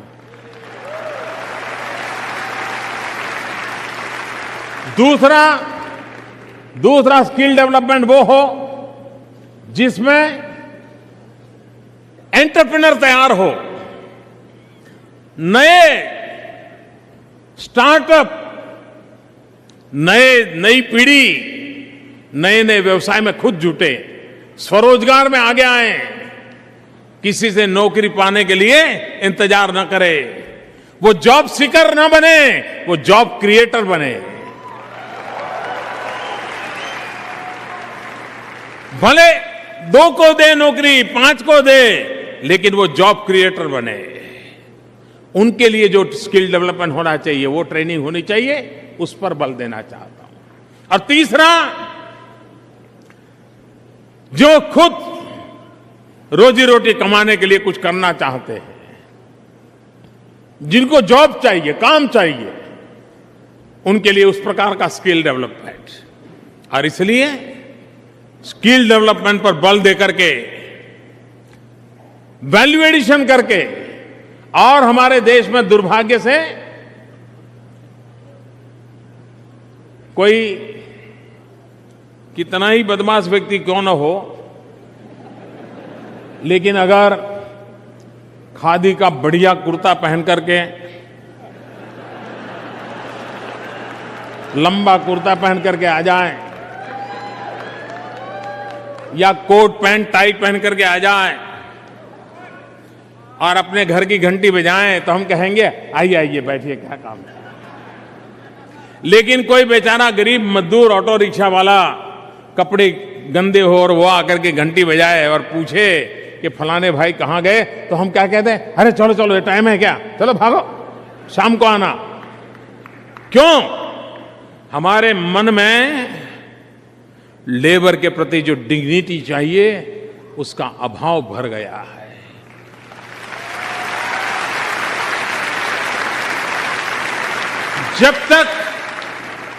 जब तक ये सामान्य व्यक्ति की डिग्निटी, ये हमारा स्वभाव नहीं होगा, डिग्निटी ऑफ लेबर, ये हमारी प्रकृति नहीं होगी, तो शायद दुनिया जो हमसे मांग रही है उसको हम गौरव से नहीं कर पाएंगे।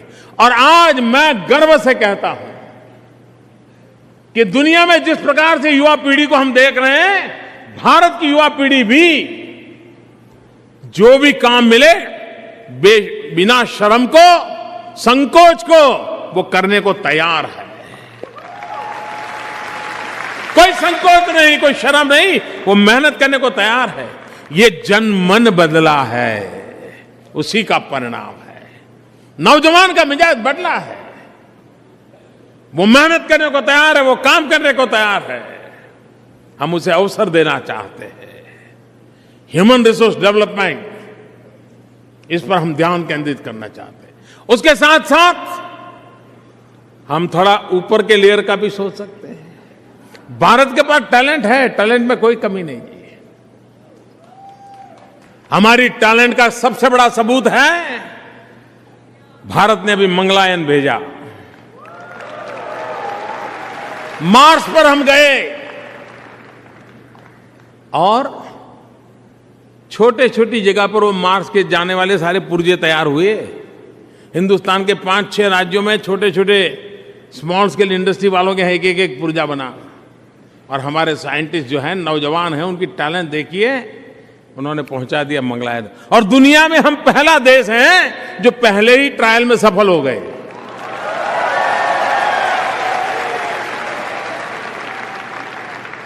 और मंगलयान में हमारी टैलेंट के कमाल देखिए।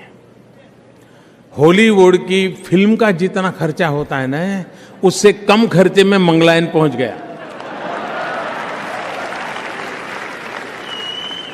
आप अगर दिल्ली में, लखनऊ में, कानपुर में, हैदराबाद में, बेंगलोर में ऑटो रिक्शा में अगर जाते हैं तो 1 किलोमीटर का करीब 10 रुपया खर्चा आता है। हम मंगलयान की हमारा खर्चा सिर्फ 7 रुपया किलोमीटर आया।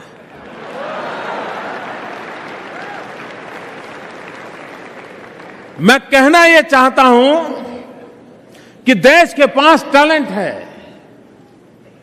क्या कारण है कि आईटी की दुनिया में हिंदुस्तान के नौजवानों ने नाम रोशन किया। कनाडा में भी हिंदुस्तान के आईटी के नौजवान अपना करतब दिखा रहे हैं। अमेरिका में भी हिंदुस्तान के नौजवान आईटी में अपना करतब दिखा रहे हैं। उंगलियां तो उनकी है, लेकिन मेरे नौजवान दोस्तों, जवाब हमने खोजना पड़ेगा कि बुद्धि वहां से है, उंगलियां उसकी चल रही हैं, लेकिन गूगल भारत की गोद से पैदा क्यों नहीं होता है? माइक्रोसॉफ्ट भारत की गोद से पैदा क्यों नहीं होता है? MP3 भारत की गोद से पैदा क्यों नहीं होता है? टैलेंट वही है, काम वही कर रहे हैं। मुझे वो माहौल बदलना है। ये हमारे टैलेंटेड यूथ को वो अवसर देना है ताकि वो इनोवेशन करे। आने वाले दिनों में दुनिया को क्या चाहिए, अपने इनोवेशन से दुनिया को दें। और इसलिए छोटे से छोटे काम के लिए, एक मजदूर काम के लिए जिस प्रकार का स्किल डेवलपमेंट चाहिए, तो हमारे टैलेंटेड यूथ के लिए इनोवेशन के लिए अवसर चाहिए। और उस दिशा में हम काम कर रहे हैं। हम नौजवानों को अवसर देना चाहते हैं कहने का तात्पर्य यह है कि देश को आगे ले जाने के लिए हमारी युवा शक्ति, उनका जो सामर्थ्य है, जो हमारी सबसे बड़ी संपदा है, और ये संपदा सिर्फ भारत के अपने लिए नहीं, पूरे विश्व के अंदर काम आने वाली संपदा हमारे पास है। भले हमारे पास हीरे की खदानें नहीं होगी, भले हमारे पास गैस के भंडार नहीं होंगे, भले हमारे पास पेट्रोलियम के भंडार नहीं होंगे, नहीं हमें यूरेनियम बाहर से लाना पड़ता होगा, लेकिन हमारे पास जो ताकत है, उस ताकत के भरोसे हम दुनिया में देश की ताकत बढ़ाना चाहते हैं। ये विश्वास लेकर के हम आगे बढ़ रहे हैं।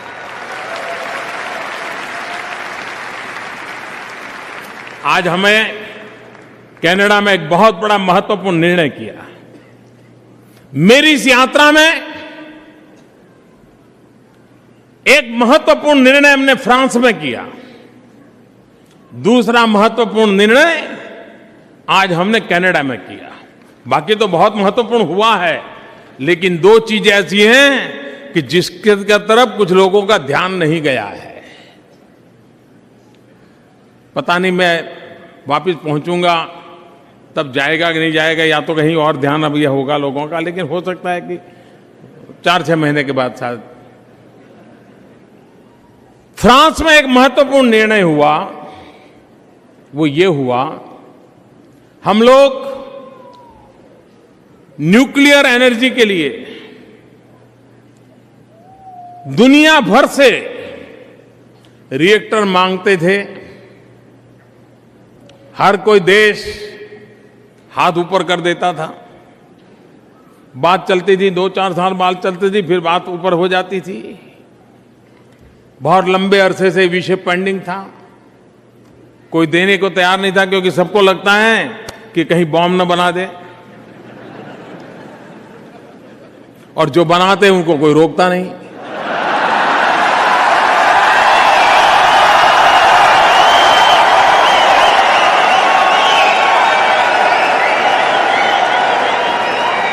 रोक पाते भी नहीं। और जो गांधी का देश है, जिसने कभी दुनिया में किसी पर आक्रमण नहीं किया है, जिसने शांति के लिए शहादत मोली है, ऐसे हम लोग हैं। उनको कई वर्ष हो गए एक रिएक्टर के लिए भटकना पड़ रहा था। इस बार हमने फ्रांस के अंदर एक कंपनी के साथ, भारत की कंपनी का एमओयू हुआ है, और मेरे लिए खुशी की बात है, सबसे बड़ा काम होने वाला है। अब वो रिएक्टर भारत में बनेगा।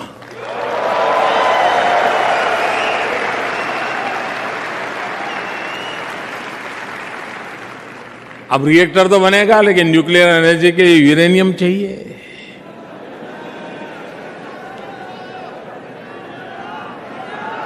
और यूरेनियम आपका कनाडा मुझे देगा।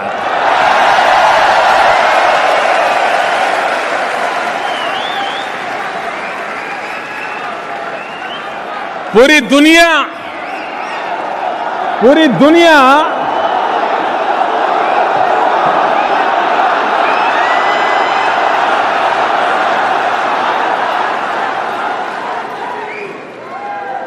दुनिया ग्लोबल वार्मिंग के कारण परेशान है। क्लाइमेट चेंज की चर्चा है। एयर कंडीशन कमरों में सर्वाधिक एनर्जी का उपयोग करके क्लाइमेट की चर्चा की मीटिंगें हुआ करती है।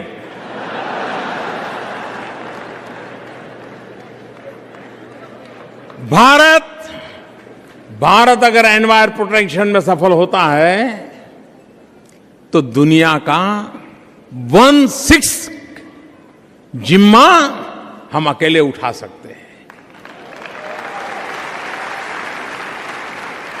और उसमें सबसे बड़ा काम है क्लीन एनर्जी। और उस क्लीन एनर्जी में न्यूक्लियर एनर्जी की ताकत बहुत है। और इसलिए हम रिएक्टर बनाएंगे, हम कनाडा से यूरेनियम लेंगे, हम न्यूक्लियर एनर्जी बनाएंगे। और दुनिया को जिस चीज की चिंता है, क्लाइमेट चेंज की, उसमें मददगार होने का काम हिंदुस्तान बिड़ा उठाएगा। दोस्तों,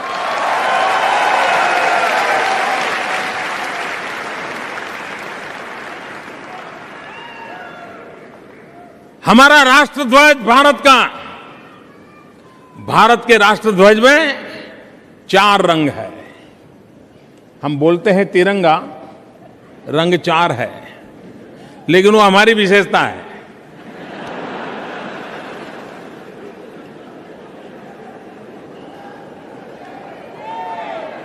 और मैं ये चतुरंगी क्रांति का सपना लेकर के चल रहा हूं। चतुरंगी क्रांति,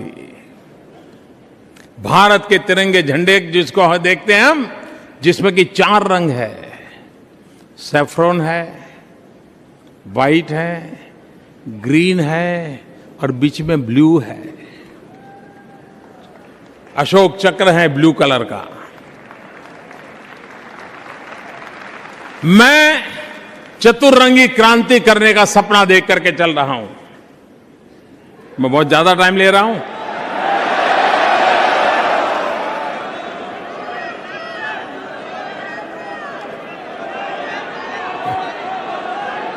चतुरंगी क्रांति का सपना देख रहा हूं। सैफ्रॉन, केसरिया रंग। अब कुछ लोगों को तो केसरिया रंग का अर्थ भी मालूम नहीं है। वो अपनी मनमर्जी वाले अर्थ करते रहते, वो उनका काम करते रहे। सैफ्रॉन कलर ये ऊर्जा का रंग है, एनर्जी का रंग है। सूर्य का 7 घोड़ों का रथ देखते तो सैफ्रॉन कलर का दिखाई देता है। ये ऊर्जा क्रांति करनी है हिंदुस्तान में, और इसलिए nuclear energy, solar energy, wind energy, biomass से बनने वाली एनर्जी, एनर्जी सेविंग, इन सारे विषयों को एक साथ चलाया है। हमारे देश में कुछ तो टर्मिनोलॉजी एकदम से बदल रही है। भारत कभी भी ज्यादा से ज्यादा चर्चा मेगावाट की करता था कि भाई इतने मेगावाट, इतने मेगावाट। पहली बार देश में गीगावाट की चर्चा होना शुरू हुआ है। वरना हमारा कुछ, अब जैसे क्रिकेट में भी लास्ट के जो बॉलर वगैरह खेलने जाते हैं तो सेंचुरी की कहां चर्चा करते हैं हम।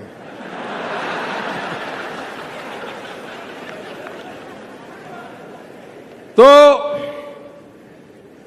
मेगावाट के आसपास खेलते थे। पहली बार ये सरकार गीगावाट की परिभाषा लेकर के चल रही है और 175 गीगावाट रिन्यूएबल एनर्जी की ओर हम जा रहे हैं।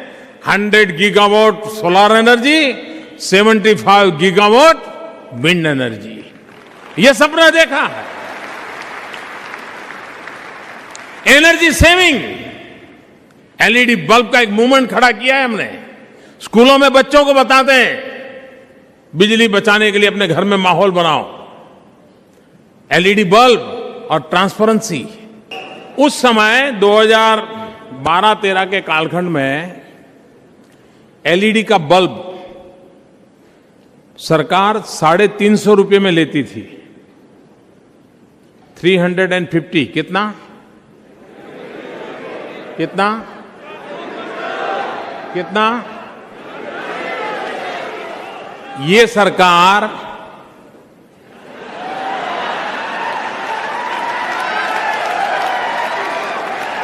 85 रुपये में लेती है।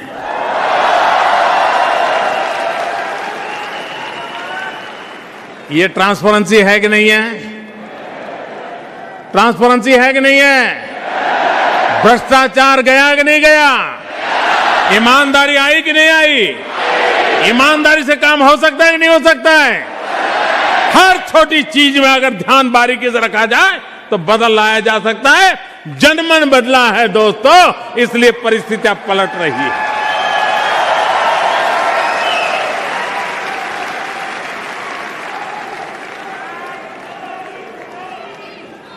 दूसरा रिवॉल्यूशन है व्हाइट रिवॉल्यूशन। हमारे देश में दुनिया में दूध देने वाले पशुओं की तुलना में हमारे यहां प्रोडक्टिविटी बहुत कम है। जो काम 2 दूध देने वाले पशुओं से होना चाहिए, उतना काम करने के लिए हमको 20 पशु पालने पड़ते हैं, क्योंकि उसका लालन पालन करने के लिए जिन चीजों को वैज्ञानिक तरीके से बढ़ाना चाहिए, हम नहीं बढ़ा पाते। गांव का गरीब के पास अगर एक पशु हो तो उसको जिंदगी में कभी देखना न पड़े, इस प्रकार से उनकी प्रोडक्टिविटी कैसे बढ़ रही है, वैज्ञानिक तौर तरीके कैसे आए, और हिंदुस्तान में सेकंड व्हाइट रिवॉल्यूशन कैसे हो, उस पर हम बल दे रहे हैं। और तीसरा, ग्रीन रिवॉल्यूशन। ग्रीन रिवॉल्यूशन में वही बात, अब जमीन पहले 5 एकड़ थी, 2 भाई थे, अब 5 एकड़ में 10 भाई हो गए, 2 भाई के बच्चे हो गए, उनके बेटे हो गए। अब 10, उतना बड़ा परिवार 10 बीघा जमीन में कैसे चलेगा? वो परिवार तब चलेगा कि हम सीमित जमीन में भी प्रोडक्टिविटी बढ़ाएं। और इसलिए एक काम हमने उठाया है, सॉइल हेल्थ कार्ड। इंसान की तबीयत के लिए जैसे हेल्थ कार्ड होता है, वैसे धरती माता की तबीयत के लिए भी हेल्थ कार्ड होता है। कहीं हमारी पृथ्वी मां बीमार तो नहीं है? हमारी पृथ्वी मां को जो खाना चाहिए वो नहीं खिलाते, कुछ और खिला दिया, ऐसा तो नहीं किया। इस मां को कैसे बचाएं? और इसलिए हमने अभियान उठाया है, धरती मां की रक्षा करने का सॉइल हेल्थ कार्ड का मिशन चलाया है। पानी बचाओ, ये दुनिया का एक बहुत बड़ा जिम्मेवार बनने वाला है। पर ड्रॉप मोर क्रॉप, पर ड्रॉप मोर क्रॉप, एक एक बूंद से फसल कैसे ज्यादा पैदा हो, उस पर हम बल देना चाहते हैं। जो पैदा हो उसका वैल्यू एडिशन कैसे हो, मूल्य वृद्धि कैसे हो, किसान का माल फॉरवर्ड लिंकेज कैसे उसको मिले, ग्रीन रिवॉल्यूशन। और हिंदुस्तान में सेकंड ग्रीन रिवॉल्यूशन के लिए भारत का जो पूर्वी हिंदुस्तान है, जिसकी हर बार चर्चा होती है तो गरीबी के नाम पर होती है, वो सबसे समृद्ध बन सकता है। चाहे बिहार हो, उड़ीसा हो, पूर्वी उत्तर प्रदेश हो, पश्चिम बंगाल हो, आसाम हो, जहां विपुल मात्रा में पानी है। और इसलिए हमारा फोकस है सेकंड ग्रीन रिवॉल्यूशन, और स्पेशल फोकस है ये हिंदुस्तान की पूर्वी इलाके में, वहां के किसान और गांव की जिंदगी को बदलना है। और चौथा है blue revolution, blue revolution. Blue क्रांति करनी है। और ब्लू रिवॉल्यूशन जब मैं कहता हूं तब एक नीला आसमान,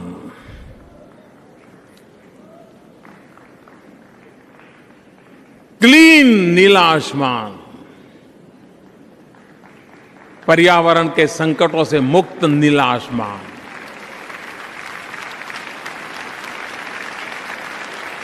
एनवायरमेंट प्रोटेक्शन की पूरी चिंता करते हुए नीला आसमान, और मैं मैन्युफैक्चरिंग में कहता हूं जीरो डिफेक्ट जीरो इफेक्ट। जो पैदा करे उसमें कोई डिफेक्ट ना हो, और ऐसे पैदा करे कि एनवायरमेंट पर इफेक्ट ना हो। जीरो डिफेक्ट जीरो इफेक्ट, नीला आसमान। और दूसरा नीला, समंदर के पानी का रंग। नीला आसमान भी चाहिए, वो भी रिवॉल्यूशन करना है, और समुद्रिक शक्ति का भी रिवॉल्यूशन होना चाहिए। मेरे मछुआरे, उनकी आर्थिक स्थिति सुधरनी चाहिए। समंदर के अंदर प्राकृतिक संपदा पड़ी है, गैस और पेट्रोलियम के भंडार पड़े हैं। ये प्राकृतिक संपदा का सर्वाधिक उपयोग मानव जात के लिए कैसे हो, ब्लू रिवॉल्यूशन करना है। तो saffron revolution, white revolution, green revolution, blue revolution, जल थल नभ, सब कुछ। और इसलिए भाइयों बहनों, विकास की उन नई नई ऊंचाइयों को पार कर रहे हैं। आप कनाडा के भाइयों बहनों, कुछ बातें हैं जो मैं आपको जानकारी देना चाहता हूं।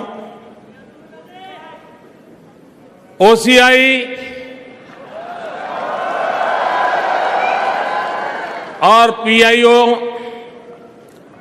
मैंने जब मेडिसिन स्क्वायर पे बोल रहा था, मैंने वादा किया था इन दोनों को मर्ज कर देंगे, वो काम पूरा कर दिया है। और हर किसी को पीआईओ कार्ड हो, वो ओसीआई की तरह ही उसको सारी सुविधाएं दी जाएगी। दूसरी बात है, ओसीआई पूरे जीवन के लिए मिलेगा, पहले वो सिर्फ 15 साल के लिए था।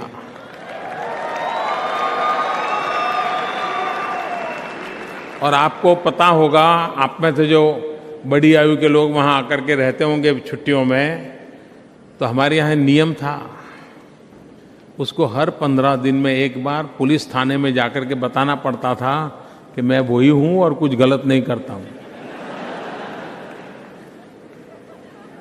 मुझे बताइए, आप पर मुझे भरोसा करना चाहिए कि नहीं करना चाहिए? करना चाहिए नहीं करना चाहिए? जन मन बदला है दोस्तों, और इसलिए हमने तय किया है ये ओसीआई कार्ड वालों को पुलिस थाने में हाजिरी लगाने की जरूरत नहीं है। और जब दुनिया के किसी भी देश में किसी भारतीय के पराक्रम की गाथा सुनते हैं तो सीना चौड़ा हो जाता है। और कनाडा में रहने वाले हमारे भारतीयों ने अपनी सफल कारोबार के माध्यम से, अपने सफल जीवन के माध्यम से भारत की आन बान शान को बढ़ाने में बहुत बड़ी भूमिका अदा की है।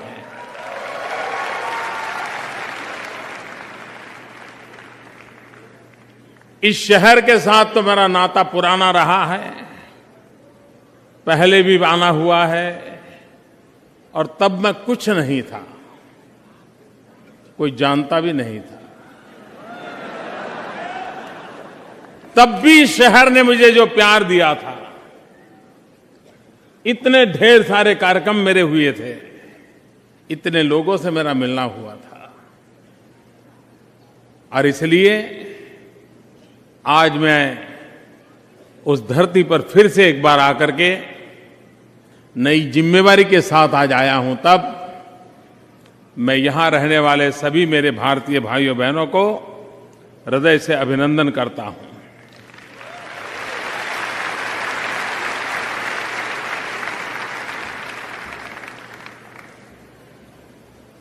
मेरा कनाडा के कारोबार से बड़ा अच्छा संबंध रहा, मेरा बहुत अच्छा अनुभव रहा।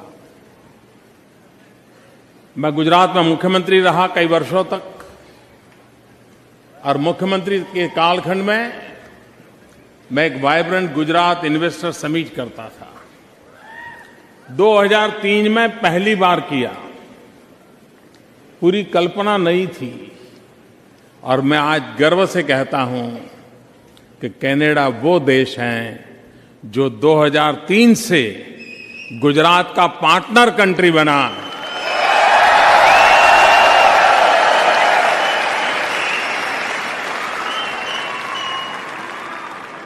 एक डेवलप कंट्री के लिए किसी देश के एक छोटे से राज्य के साथ पार्टनर कंट्री बनना, ये निर्णय छोटा नहीं होता है, लेकिन कनाडा ने वो निर्णय किया और अब तक निभाया है। मैं इसके लिए कनाडा का बहुत बहुत आभारी हूं। मैं कल रात यहां पहुंचा, कल रात चला जाऊंगा,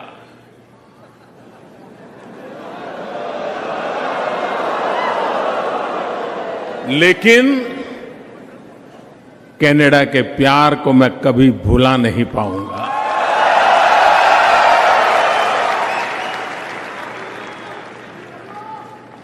आजकल तो विमान की सेवाएं इतनी अच्छी हो गई हैं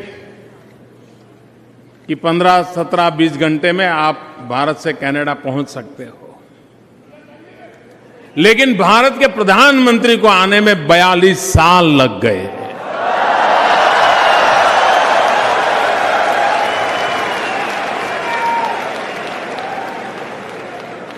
और ये भी बड़ी विचित्रता देखिए कि भारत और कनाडा मिलकर के स्पेस में तो प्रगति कर रहे हैं, लेकिन धरती पर कतराते रहते थे।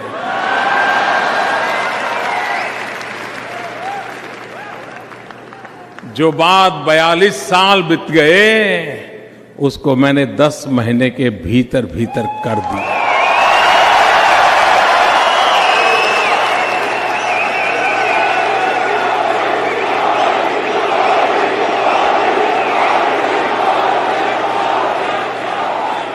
क्योंकि मैं जानता हूं भारत की शक्ति और भारत की आवश्यकता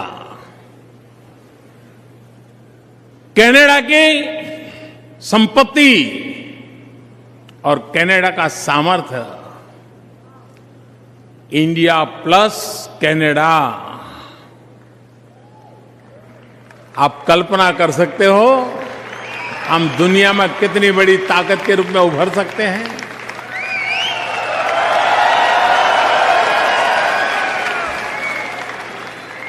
भारत को जिन जिन प्राकृतिक संपदाओं की जरूरत है, वो सारी प्राकृतिक संपदाओं की पूर्ति कनाडा से हो सकती है। मेरे हिंदुस्तान में किसान खेत में मजदूरी करता है, मेहनत करता है, पसीना बहाता है, और जब उसको फर्टिलाइजर की जरूरत होती है तो पोटाश कनाडा से आता है।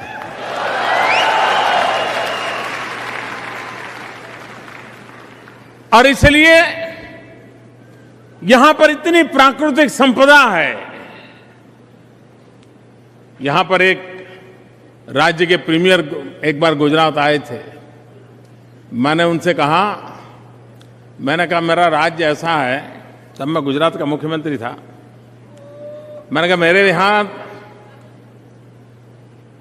हीरे की खदानें नहीं है, डायमंड की खदान नहीं है, लेकिन मेरे लोगों का कौशल्य ऐसा है, एंटरप्रेन्योरशिप में इतना दम है कि दुनिया में 10 में से 9 हीरे ऐसे हैं जिस पर किसी न किसी भारतीय का हाथ लगा हुआ हो।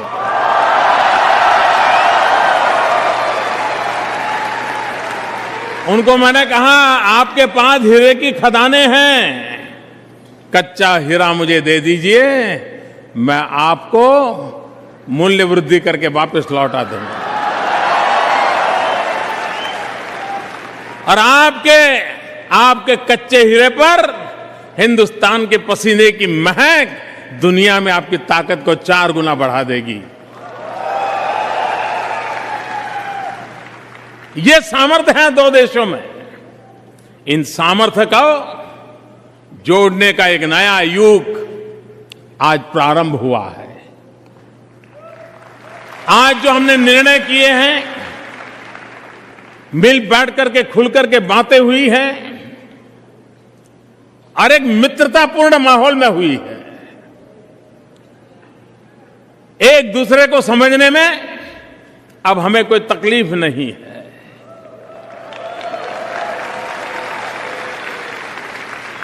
और इसलिए मैं आपको विश्वास दिलाता हूं, इंडिया और कनाडा का ये संसार बहुत लंबा चलने वाला है। जब भारत में चुनाव का मौसम था, चुनाव तो वहां चल रहे थे, लेकिन नारे यहां से सुनाई देते थे। नतीजे तो वहां आए थे, लेकिन मिठाई यहां बांटी जा रही थी।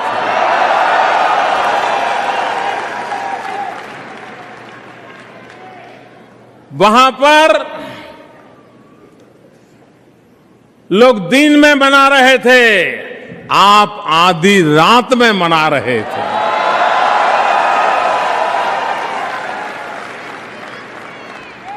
सरकार बदली है, उससे क्या होगा ये तो समय कहेगा, लेकिन जन मन के बदलने से क्या कुछ हो सकता है, इसको मैं भली भांति समझ सकता हूं। हम लोग जब छोटे थे तो सिनेमा का एक गीत सुना करते थे,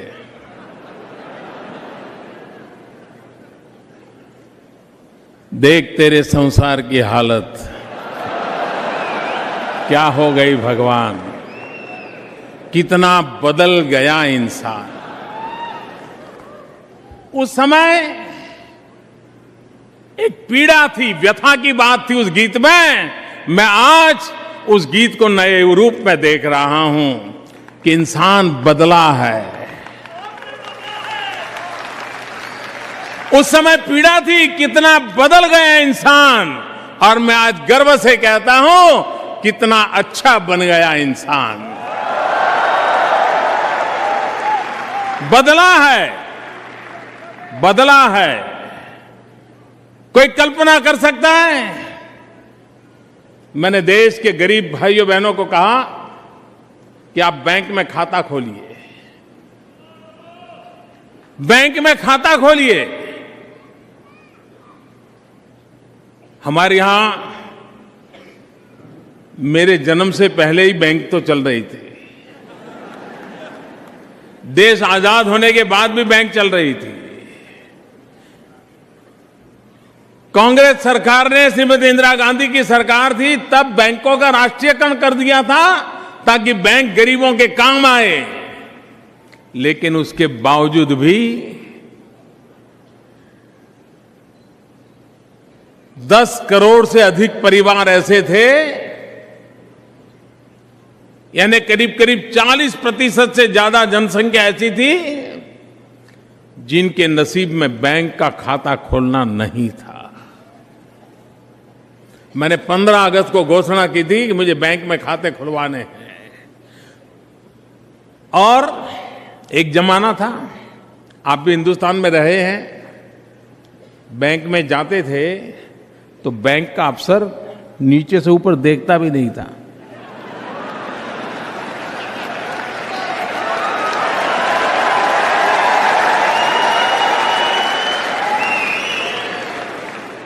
और अगर आप उसका ध्यान आकर्षित करना है की कोशिश करें तो ऐसे काटने के लिए आता था, देखते नहीं हो मैं काम कर रहा हूं। इंसान भी बदल गया, बैंक वाले भी बदल गए। यही बैंक के कर्मचारी, आज मैं उनका अभिनंदन करता हूं, उनका गर्व करता हूं कि वो गांव गांव गए, गरीब के घर गए और 14 करोड़ बैंक खाते खोले। 14 करोड़, मतलब कि करीब करीब 3 कनाडा।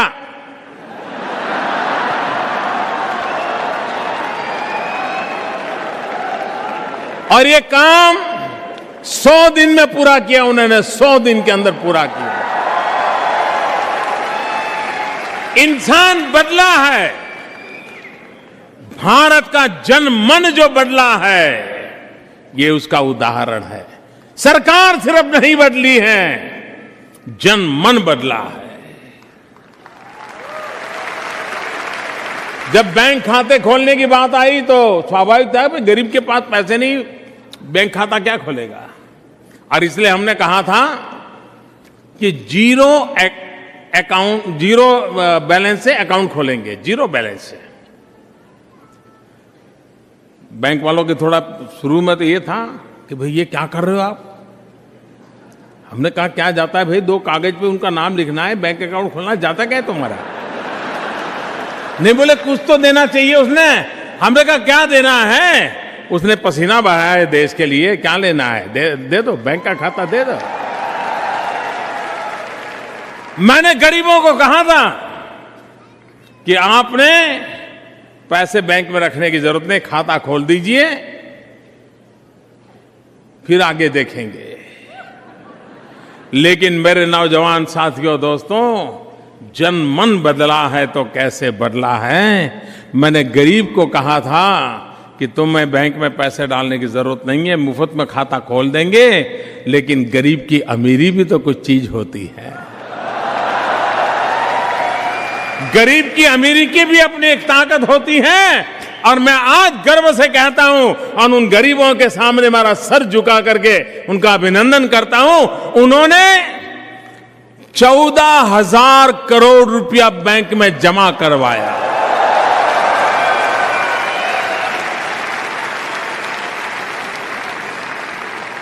ये गरीबों की अमीरी, ये बदले हुए जनमन का निशानी है भाई बहन। देश में एक नया विश्वास पैदा हुआ है। सरकार बदली है इसलिए सब बदलेगा ऐसा नहीं है। बदलने का मेरा विश्वास इसलिए है कि जनमन बदला है दोस्तों। जन गण मन अधिनायक जो कहते हैं ना, वो जनमन बदला है। हमारे देश में आप जब विदेश से आते थे, एयरपोर्ट पर उतरते ही आपकी शिकायत क्या रहती थी? यार गंदगी बहुत है, सफाई नहीं है, ऐसा ही लगता था ना। हमने तय किया काम कठिन है लेकिन करना चाहिए, और हम नहीं करेंगे तो कौन करेगा जी?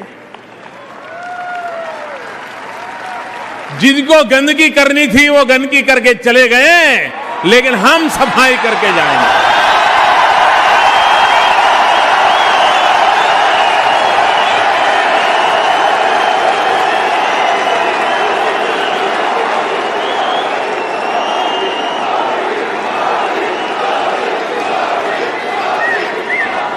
और आज जनमन बदला ऐसा है, हर दिन एक आध खबर तो कहीं कहीं से आती है कि फलाने बैंक के सारे एम्प्लॉई सैटरडे संडे को सफाई करने के लिए निकले।